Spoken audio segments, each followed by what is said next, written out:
కొన్ని సందర్భాల్లో లేడీస్ ఏం చేస్తూ ఉంటారంటే ఫాల్స్ రేప్ కేసు పెడుతూ ఉంటారు. ఎలా అంటే ఇప్పుడు ఏం చేయకపోయినా నన్ను రేప్ చేశాడని కేసు పెడుతూ ఉంటారు.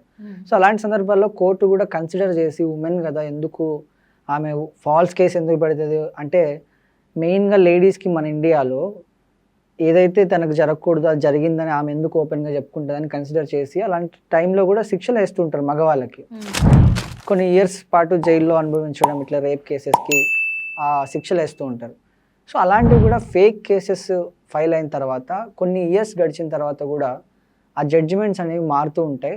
అలాంటి సందర్భాలు ఏమైనా మీరు చూసారా మేడం?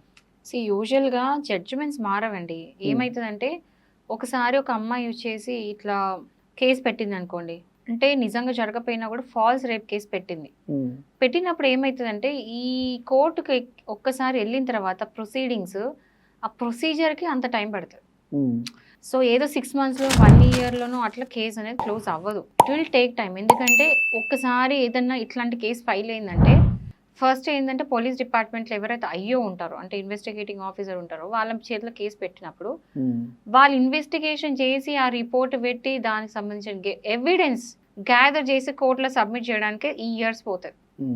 ఆ ఇయర్స్ అంతా ఏం చేస్తుంది, ఎవరైతే ఆ మనిషి ఉన్నాడో జైల్లో ఉన్న పర్సన్ జైల్లోనే ఉంటాడు.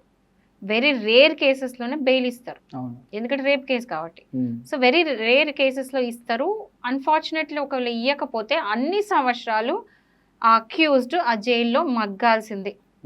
అట్లా ఒక కేసు రీసెంట్గా ఒకటి ఫైల్ అయింది. ఏంటంటే మీరు వింటే షాక్ అవుతారు. ఆ జైల్లో ఎన్ని సంవత్సరాలు ఉన్నాడో తెలుసా? 11 years. 11 years తప్పు చేయకుండా జస్ట్ ఫాల్స్ కేసుకి బలైపోయి 11 years జైలు జీవితాన్ని చూశాడు. ఆ తర్వాత అతను ఏం చేయలేని చెప్పేసి కోర్టు డిసైడ్ చేసింది. అది సెకండరీ అండి. తర్వాత ఆల్రెడీ ఒక మనిషికి ఒక డెకేడ్ అంటే ఒక 11 years అంటే ఒక జనరేషన్ ఆఫ్ టైం పోయినట్టే.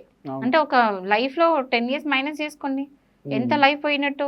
మళ్ళీ ఎంత మెంటల్ ట్రామా, బయటకు వచ్చిన తర్వాత లైఫ్ ఏంటో తెలీదు, ఏం చేయాలనో తెలీదు. సో ఆ అమ్మాయి పెట్టిన ఒక ఫాల్స్ కేసు వల్ల ఆ అబ్బాయి అంత లైఫ్ ఖరాబ్ అయిపోయింది.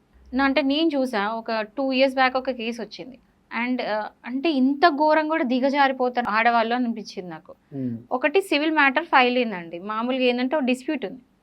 అంటే ఇద్దరు కొట్టుకుంటా ఉన్నారు. ఆ ప్రాపర్టీ నాదంటే నాది, నువ్వు అమ్మినవు నాది ప్రాపర్టీ అని చెప్పేసి కోర్టులో కేసు నడుస్తుంది. ఇక్కడ వరకు ఓకే. బట్ దెన్ ఏం చేసింది అందులో ఒక పార్టీ వాళ్ళ వైఫ్ ఏం చేసింది, అవతల పార్టీ అగేన్స్ట్ పార్టీ మీద ఫాల్స్ రేప్ కేసు పెట్టింది.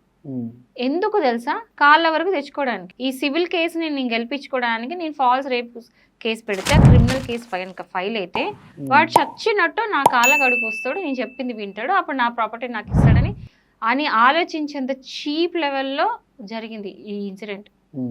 సో వెళ్ళి కేసు పెట్టినప్పుడు ఈ పార్టీ నా దగ్గరకు వచ్చి ఏం చేద్దాం మేడం అని అడిగారు. అడిగితే భయపడ్డారు. యాక్చువల్లీ ఎవరైనా భయపడతారు. ఫాల్స్ అంటే ఇమీడియట్గా అరెస్ట్ అయిపోయిండు. Within no time arrest అయిపోయింది. ఎందుకంటే అక్కడ ఫస్ట్ ఎవిడెన్స్ ఉందా ఏందని చూడు, ప్రిలిమినరీ కొంచెం ఇన్వెస్టిగేట్ చేసుకుంటారు. ఓకే, ఒక అమ్మాయి వచ్చి మీరు అన్నట్టు ఒక అమ్మాయి వచ్చి కేసు ఫైల్ చేసిందంటే ఆటోమేటిక్గా అరెస్ట్ జరిగింది. బికాస్ నాన్ బెయిలబుల్ అఫెన్స్ అదంతా ఉంది కాబట్టి తీసేసుకొని వెళ్ళిపోయారు. వాళ్ళ కజిన్ వచ్చి నా దగ్గరకు వచ్చారు.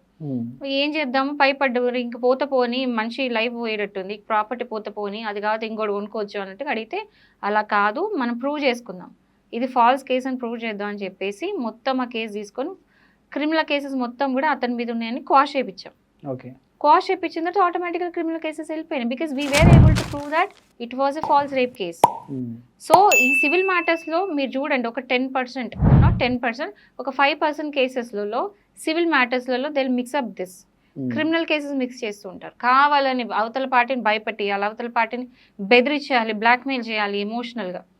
అది కొంతమంది క్రిమినల్ మైండెడ్ ఉంటారు కదా, అలాంటి వాళ్ళు వేసే ఐడియాస్ ఇవి. సో దానికి ఎవ్వరేం భయపడాల్సిన అవసరం లేదు.